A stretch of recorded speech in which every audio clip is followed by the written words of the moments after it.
আদালতের বারান্দায় বসা ১০২ বছর বয়সী বৃদ্ধ আব্দুল খালেক পাল্টা মিথ্যা ধর্ষণ মামলায় আসামি হয়ে ঘুরছেন ২৩ বছর ধরে।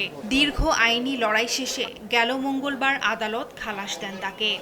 ওই মহিলার মনে বেটা অন্যটা ধরা পাড়া বলে আমার বড় ভাই দেখছে, এই দেখার কারণে ওই মহিলা আসিল মনে করো ওই উকিলের বাড়ি, দুধ উকিলের বাড়ি থাকার কারণে ওই দুধ উকিলে বুদ্ধি দিছে বলে ওর বেটা যখন সাক্ষী দেবে তো ওর বাপক রেপ কেসে ফেলে দেয়।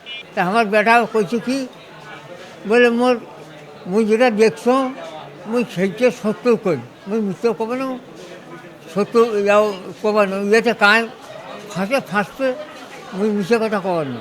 মিঠাপুকুরের এই নারীর অভিযোগ ১৪ বছর আগে সৎচাচার ধর্ষণের শিকার হয়ে সন্তানের জন্ম দেন তিনি।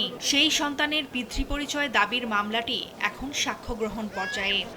২ মাস কয়দিন যেন তারা ওই যে কাগজের রিপোর্টে সেটা বয়স হয়েছিল অন্তঃসত্ত্বা।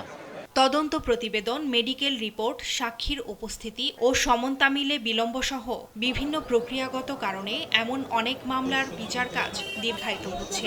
আমাদের জমি জমা নিয়ে এগুলো দ্বন্দ্ব ছিল তাদের সঙ্গে, এই কারণে ওই মেয়ের বাবার সঙ্গে এই হয়রানিমূলক আমাদের আর কি এই মামলায় ফেলায়।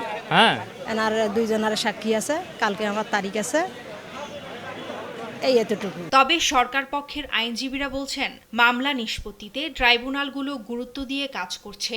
এই মামলাগুলোর মধ্যে কোনো মিথ্যা মামলা থাকে তাহলে কেন একজন নির্দোষ ব্যক্তি দীর্ঘদিন মিথ্যা মামলার জন্য সাফার করবে? বাদীকে খুঁজে পাওয়া যাচ্ছে না, ওয়ারেন্ট যাচ্ছে ওই ঠিকানায় বাদী নাই, বাদী কোন ঠিকানায় আছে পুলিশ খুঁজে পাচ্ছে না।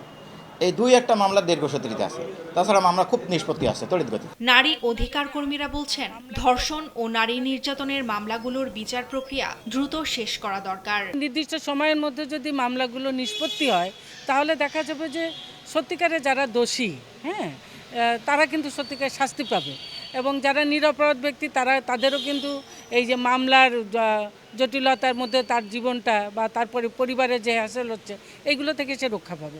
রংপুরে 3টি নারী ও শিশু নির্যাতন দমন ট্রাইব্যুনালে বর্তমানে বিচারাধীন 8,983টি মামলা। ফারজানা আফরোজ টুম্পা, নিউজ ডেস্ক, দেশ টিভি।